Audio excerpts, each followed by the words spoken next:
Hello，大家好，这里是宠物争霸。今天我们来看一下仓鼠一家的情况啊。他们爸爸跑了好几天了。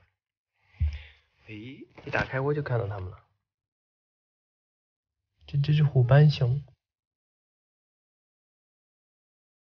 一家都在洞里睡觉，外面非常冷。诶，在洞里应该很舒服。在冰箱旁边的时候，我听到冰箱里好像有动静啊。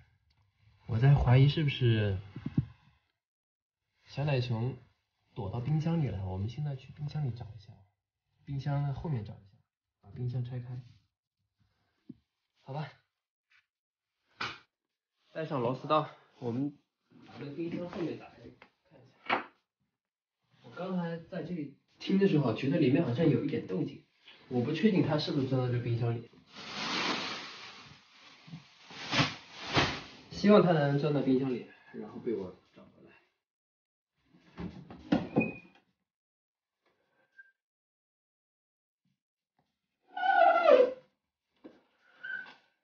把插座拔掉。我一直在怀疑它是不是钻在这后面，从这个下面应该能爬上去。然后我们在这边看的话也看不到。我们把后面这个网拆开看看，就是希望它能躲在这冰箱后面，这样的话我至少还能把它给找回来。它如果真的逃出去的话，我估计它在外面也很难存活。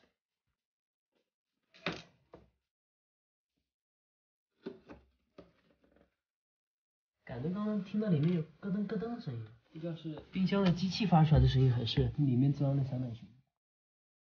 这么看好像没有啊，还有其他的空间能钻吗？没了，好像没有。哎，其他的空间没有了吗？就只有这么小的空间？那这么看，看样子是没有了。哎呀，白拆了嘛，白兴奋一场。这上面有没有？往上走。没有，上面我看它没有地方能上来的。下面我看看还有没有空间。冰箱里东西太多了，我一倾斜，我怕东西都是那个掉了。你来看里面还有没有空间？我可以跳起来一点，你往下面看一下。看哪里下面？这下面还能钻吗？不能啊。没有空间的吗？没有空间的。没有。那应该没有。那好吧，我们现在只能再给它装回去了。好难啊。哎，有点失望了。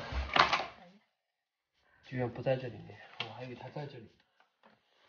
但是我在这听的时候是听到冰箱里面咯噔咯噔的声音，我以为是这个仓鼠发出来的。